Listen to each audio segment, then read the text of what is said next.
This is SSPTV News, brought to you by Samsung Productions and the Hazleton Standard Speaker. Find out what made the Luzerne County District Attorney issue a warning to parents at the end of last year, next. Hello and thank you for watching. I'm Ken Carr with your local information. At the end of last year, a number of tragic cases had the Luzerne County District Attorney warning parents about co-sleeping. Elisa Sugart has the story. Because of several deaths involving infants in Luzerne County, the Luzerne County District Attorney, Sam Sanguadolce, has been prompted to pen a letter to county parents and guardians. I'm pleased to be joined by DA Sanguadolce right now to tell us why he wrote the letter and what it has to deal with. Thanks so much for being here. Hi, Lisa. Thanks so much for having me.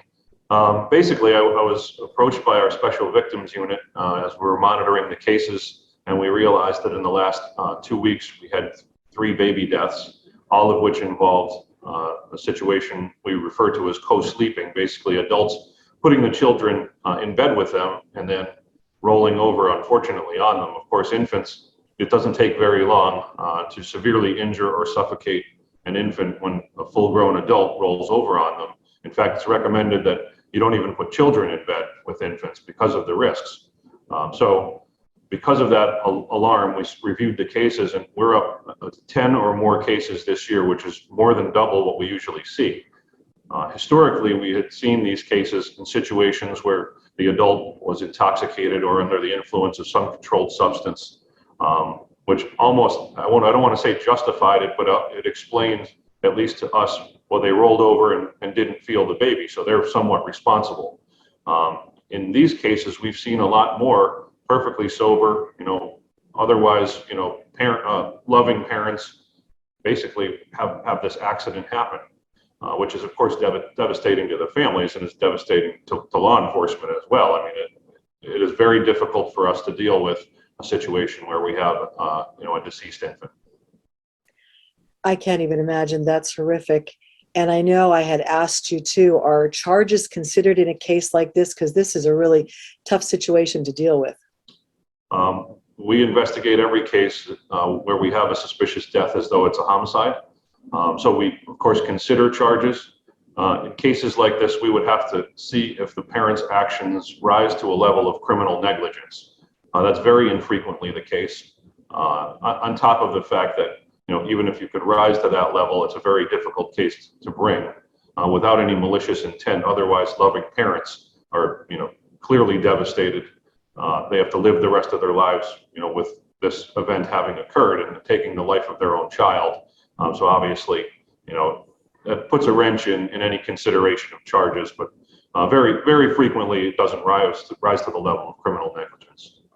When you're doing an investigation into a case like this, do you find that the parents were not aware of that situation, that could happen?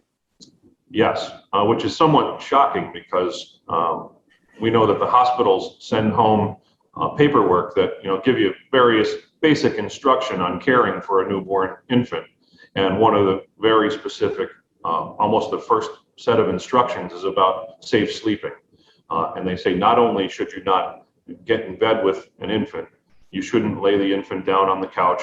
You shouldn't have the infant on any soft surfaces, surrounded by any sheets, blankets, pillows, any toys, any choking hazards.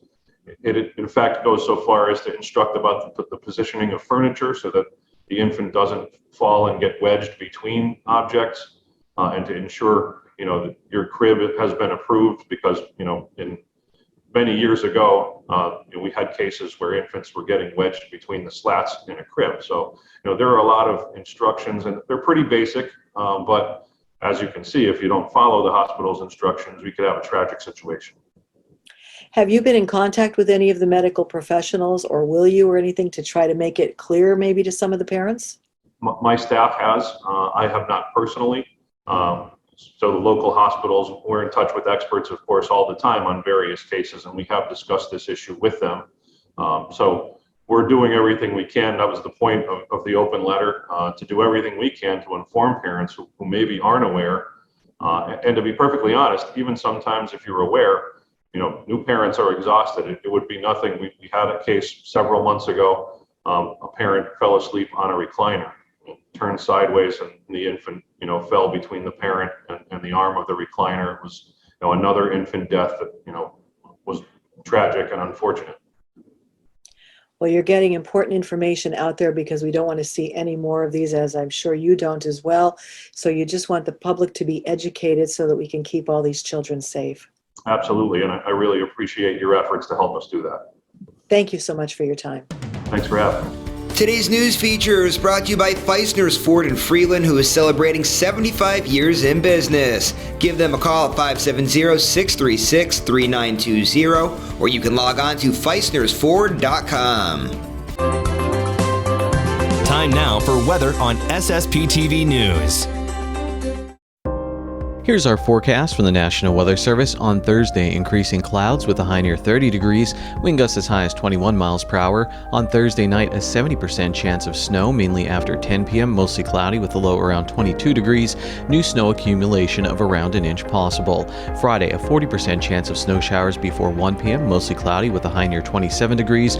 Wind gusts as high as 24 miles per hour. Friday night, partly cloudy with a low around 13 degrees. Saturday is sunny with a high near 27 degrees. On Saturday night, a 40% chance of snow showers after 1 a.m., mixing with sleet after 5 a.m., partly cloudy with a low around 19 degrees. On Sunday, a chance of sleet before 7 a.m., then freezing rain between 7 a.m. and 1 p.m., then rain showers likely after 1 p.m., high near 38 degrees. We have an 80% chance of precipitation.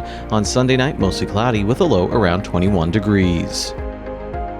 We had an early season conference showdown between two local teams in girls basketball. Here's the SSPTV Standard Speaker scoreboard. Monterey area beat Marion to improve to 2-0 in Division III of the Schuylkill League. Marion is now 1-1. Haley Moss scored 5 huge points in the fourth quarter for the Golden Bears. She finished the game with 8 points. In a big Schuylkill League Division I game, North Schuylkill beat Blue Mountain. Cameron Mengel scored 24 points for the Lady Spartans, and Savannah Gawralik had 15 points and 13 rebounds. In other action, Lehighton beat Tamaqua.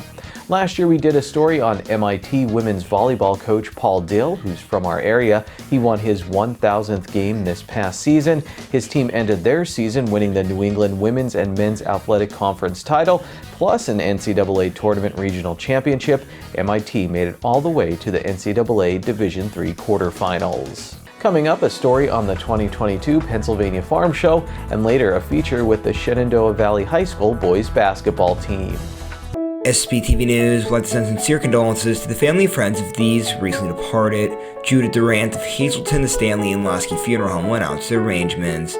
Dennis J. Holling, age 63 of Hazel Township, the Crofton News Funeral Home went out to their arrangements. Sandra I. Hauser, age 83 of Hollywood. A funeral service will be held on Friday at 10:30 a.m. at the Butler Chapel of the Crofton Hughes Funeral Home.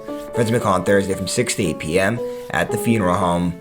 Mark Kasmarchik, age 61 of Hazleton. A graveside service will be held on Saturday at 11 a.m. at St. Peter and Paul Lutheran Cemetery in Hazleton. The Harmon Funeral Home is in charge of arrangements. And Jean Ann Shemansky, age 59 of Hazleton. Mass will be held on Friday at 10 a.m. at Most Precious Blood Church. Friends may call on Friday from 9 to 10 a.m. at the church. The Crofton News Funeral Home is in charge of arrangements. Tonight's obituaries are being brought to you in part by Harmon Funeral Homes and Crematory, with 2 locations in Rockland and in Drums, 570-384-3312 or 570-788-0977, and go to harmonfuneral.com.